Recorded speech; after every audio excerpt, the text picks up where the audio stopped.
So I studied drama at the University of Cape Town, and was just trying to become an actor. My plan was to graduate and get an agent and wait for auditions. That was my plan. So I went to UCT in 1996, 97, 98. I graduated. But I went to UCT with Kagiso Lidiga. And so 1997, we came up with the Pure Monate show.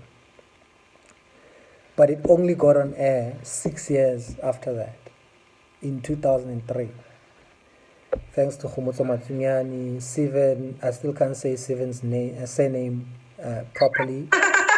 And Romeo Kumalo was the head of SABC1 at the time. Those are the three people that I credit for putting Pure Monate show on air, right?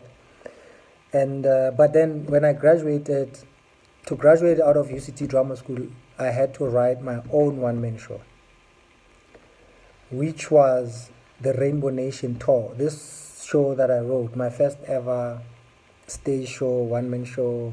Siloma Ake Kanube, who was famously Archie from Generations at the time, was my external examiner. I think my second year or third year as well. So part of that one-man show, I did a thing called, well, it was called the Rainbow Nation Tour. That was the name of the show. So I played different characters all over South Africa. I played Mzwake Mbuli at the Market Theatre. Well, I played a praise poet at the Market Theatre who was struggling to do Shakespeare, ends up doing a praise poem. I played Nelson Mandela, Bishop Tutu, and Dr. Mangosuthu Buthelezi at Mandela's 80th birthday. And I would do all the voices and all the characters. But based on that, I took that 10 minutes out of the 1 hour. And at the time, Emma Reyes was auditioning people starting her agency in Cape Town, Emma Reyes Management. So she had a whole bunch of us, myself, Conrad Koch, and a whole of other acts that she put together to display to industry, and she was launching this agency.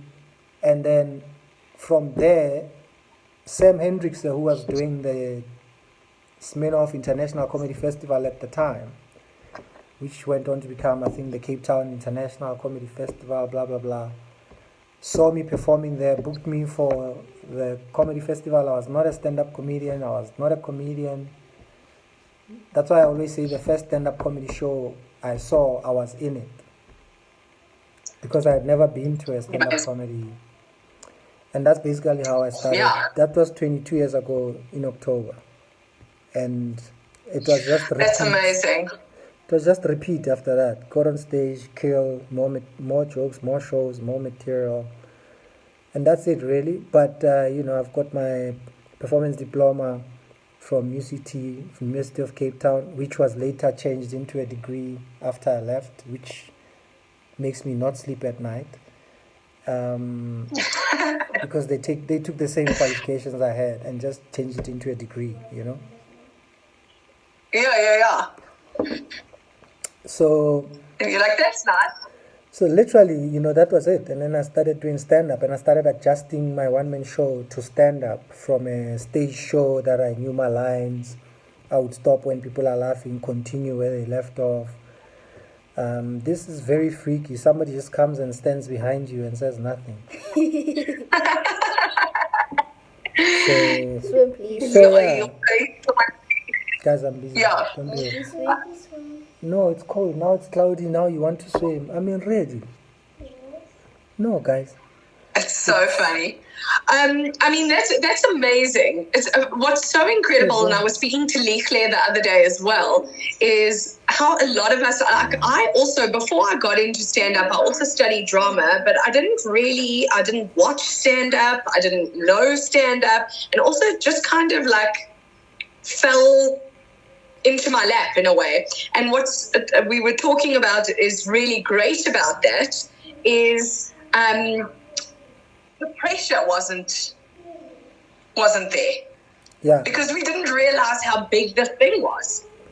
No, nobody knew. You know? Look, for me it was So, like literally, my first show was the Smirnoff Comedy Festival, which is the second biggest comedy festival in the Southern Hemisphere after Melbourne. Yeah. Right? And that would be 3 weeks of like 600 people a night, every night. And then I moved to Joburg almost 2 years later, 2000, in July. My first show was Roddy Quinn's 5FM Heavyweight Comedy Jams, which was 3,000 people at Gallagher Estate. And I was the first or the only black person on the lineup. So my shows, for whatever reason, when I started out, had already been, thousands of people coming to watch comedy. But it was obviously all white people. So Yeah. So for me, it wasn't even like, we did like after, in between where I met Riyad Mosa, we started doing the coffee lounge, but we were getting ready for the comedy festivals, So we do like those 30 people in Cape Town on Long Street at a place called the Coffee Lounge. There was a time I performed at Ratanga Junction where Sam Hendricks ran a comedy club in one of the restaurants for like 3 months. Every night I was on stage. And so that would have been maybe a few hundred people.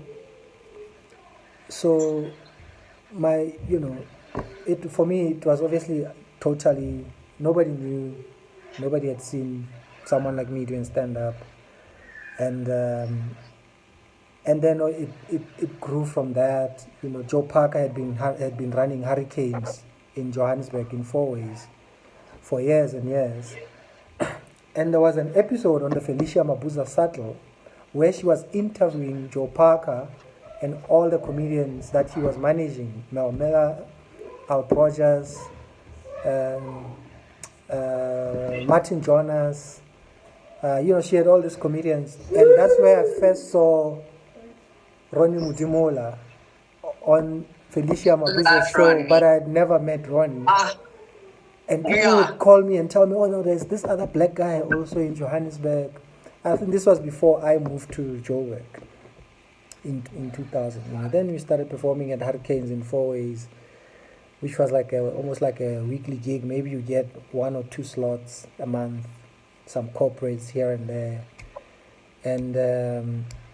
And that's pretty much, that was it. And then, it was another, since I started in 98, it was like another 4 or 5 years for us to get the Pure Monate show or to get on TV as comedians, except I was on the Fat Joe show, which is mainly part of the reasons I moved to Johannesburg.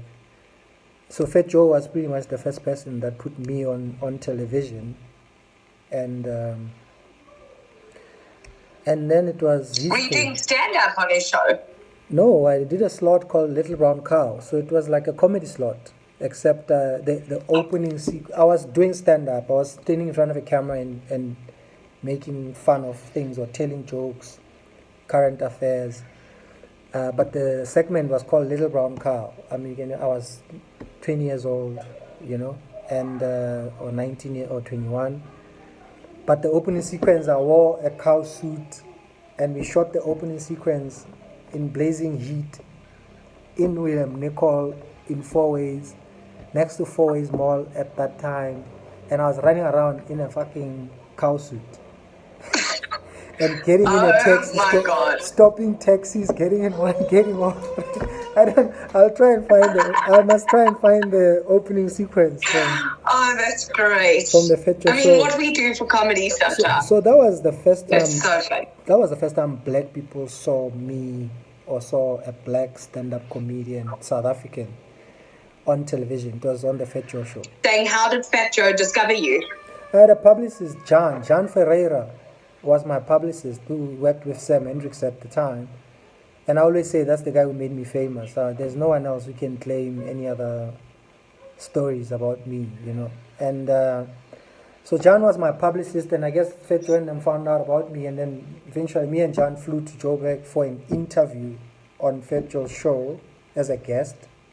And then we spoke about doing the segment, myself, Fat Joe, and Salah Salah Oh, no, it's Sabiti's cutting out. brother, Okay. Semi Sabiti, was a producer.